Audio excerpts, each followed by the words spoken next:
ഏതായാലും തോൽവിയാ, അത് സമ്മതിക്കും. അങ്ങനെ വലിയ സമാധാനം അല്ല. എന്താണ് നിങ്ങൾക്ക് ഇപ്പൊ തോന്നുന്നത്? ഇതെല്ലാം വാങ്ങി നല്ല ഭംഗിയായി ചാപ്പാട് കഴിച്ചവര് നല്ല ഭംഗിയായി നമുക്കിട്ട് വെച്ചു എന്നാണ് എനിക്ക് തോന്നുന്നത്. എങ്ങനെ ഇരിക്കണം? എല്ലാം നാടൻ ഭാഷാ വിദഗ്ധന്റെ ഔദാര്യം. നല്ല ഒന്നാം തരം പെൻഷൻ മേടിച്ചു ഇഷ്ടം പോലെ തിന്നാണ്. കഷ്ടം തന്നെ മുതലാളി, കഷ്ടം തന്നെ. അതിന്റെ പേര് ഇതുമാതിരി പറപ്പ് പൊടിയെന്ന് പറയും. എം എം മണിയുടെ വിലയിരുത്തൽ കൊള്ളാം, നന്നായി. ചാപ്പാട് കഴിച്ചാലേ നിങ്ങൾ എനിക്കൊരു ചായ മേടിച്ചത് എന്താ? അതിന് ഒരു മര്യാദ ഞാൻ ഒരു മാറ്റവും ഇല്ലല്ലോ.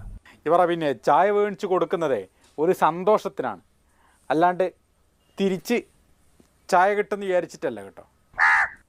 നിങ്ങളങ്ങനെയായിരിക്കും, നമ്മളങ്ങനെയല്ല. ഇതാണ് മുതിർന്ന CPM നേതാക്കൾ. CPM